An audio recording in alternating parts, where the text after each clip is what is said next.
नमस्कार, मी डॉक्टर प्रवीण गडसिंग, लहान मुलांचा सर्जन। परत एकदा आज आपण लहान मुलांच्या शस्त्रक्रियेमधले काही कॉमन प्रॉब्लेम्स डिस्कस करणार आहोत। त्याच्यामध्ये आपण ऐकलं असेल हर्निया, हायड्रोसिल। लहान मुलांमध्ये सुद्धा हर्निया आणि हायड्रोसिल होतो, इव्हन जन्मजात मुलांमध्ये पण होतो। आता हर्निया आणि हायड्रोसिल म्हणजे काय? तर हर्निया आणि हायड्रोसिल म्हणजे ज्या वेळेस आपल्या माउस भागात विकनेस तयार होतो तर पोटातली आतडी किंवा पाणी ही जांघेच्या तिथे लिंगाच्या बाजूला अशी गाठ तयार करतो। हायड्रोसिल मध्ये ती पाण्याची गाठ असते, तर हर्नियामध्ये ते आतडे असतात। ह्या दोन्हीचं मेकॅनिझम सेम आहे आणि ऑपरेशन पण सेम आहे, त्याला आम्ही हर्नियाटॉमी असं ऑपरेशन म्हणतो। तर ह्याच्यामध्ये हर्निया आणि हायड्रोसिल मध्ये जर झालं तर कधी ऑपरेशन केलं पाहिजे?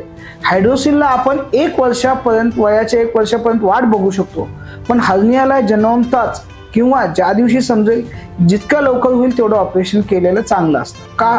कारण ह्यांच्यामध्ये हर्नियामध्ये आतडी असल्यामुळं त्याला अडकून ती काळी निळी पडण्याचे चान्सेस मोठ्या माणसांपेक्षा 10 पट हे जास्त असतात। सो मग जर काळं पडलं आतडं तर ऑपरेशन हे मोठं होतं आणि आतड्याला काढायला लागू शकतं। अशा वेळेस जितक्या लवकर आपण ऑपरेशन करू तेवढं बाळासाठी चांगलं आहे।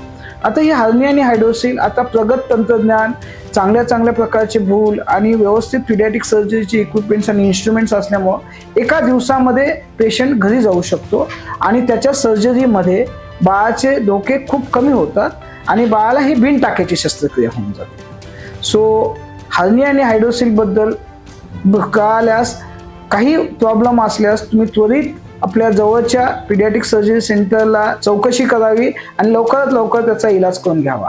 आणि हर्निया आणि हायड्रोसिल परत सांगतो, हे आजकाल प्रगत तंत्रज्ञानाने एका दिवसामध्ये शस्त्रक्रिया होऊन बाळ सुखरूपपणे घरी जाऊ शकतो। धन्यवाद आणि तुमचं आरोग्य सुखमय व समृद्ध जावं हीच इच्छा। काही प्रॉब्लेम्स असल्यास खाली लिंकला कॉन्टॅक्ट करावे।